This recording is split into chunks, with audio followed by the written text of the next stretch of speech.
दो बिल्लियों को रोटी का एक टुकड़ा मिला और दोनों उसे बराबर बांटना चाहती थी, लेकिन बहस करने लगी। एक बंदर ने बीच में आकर मदद की पेशकश की। उसने रोटी को दो हिस्सों में तोड़ा और हर बार एक हिस्सा छोटा दिखा जिसे वह खा जाता। ऐसा करते करते उसने पूरी रोटी खा ली और बिल्लियों को कुछ नहीं मिला। सीख, झगड़े से हमेशा नुकसान होता है। एक बार एक गरीब लकड़ा जंगल में पेड़ काट रहा था। गलती से उसकी कुल्हाड़ी नदी में गिर गई। वह दुखी होकर रोने लगा।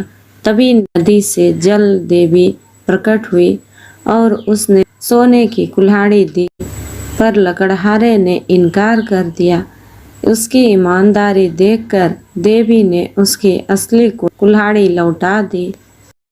एक समय की बात है, बिहार के एक छोटे से गांव में एक चिड़िया रहती थी जिसका नाम चुनमुन था। चुनमुन बहुत ही प्यारी और खुशमिजाज चिड़िया थी। हर साल गांव के लोग बहुत धूमधाम से छठ पर्व मनाते थे। चुनमुन को इस त्योहार का बेसब्री से इंतजार रहता था, क्योंकि वह देखती थी कि कैसे लोग उत्साह और श्रद्धा से सूर्य देवता की पूजा करते हैं और त्योहार के दौरान चारों ओर खुशी का माहौल होता है। एक बार छठ पर्व आने वाला था और पूरे गांव में तैयारियां जोरों पर थी। गांव के लोग गंगा नदी के किनारे घाट बनाने में लगे थे और महिलाएं प्रसाद बनाने के लिए गेहूं पीस रही थी। चुनमुन चिड़िया ने सोचा, इस साल मैं भी इस पर्व में कुछ योगदान दूंगी। चुनमुन ने सोचा कि वह अपने छोटे छोटे दोस्तों के साथ मिलकर घाट को सजाने में मदद करेगी। उसने अपने दोस्त तोता, मैना और गिलहरी को बुलाया और सबने मिलकर घाट पर फूल बिखेर दिए। रंग बिरंगे फूलों से घाट और भी सुंदर लगने लगे। संध्या अर्घ का समय आया और सभी श्रद्धालु नदी के किनारे एकत्रित हो गए।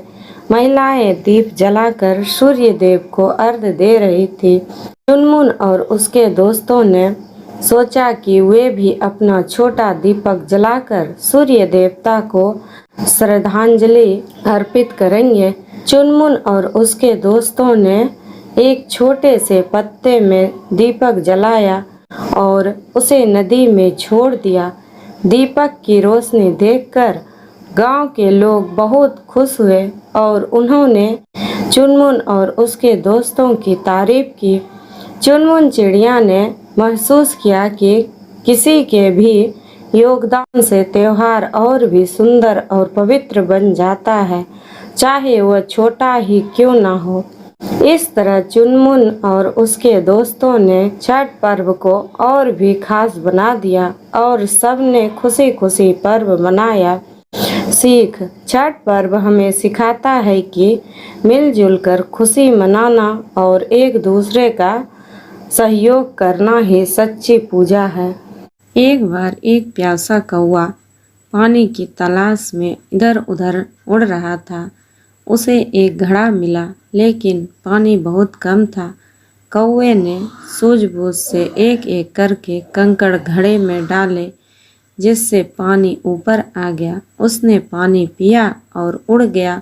इससे समझ में आया कि मेहनत और बुद्धि से समस्या हल हो जाती है।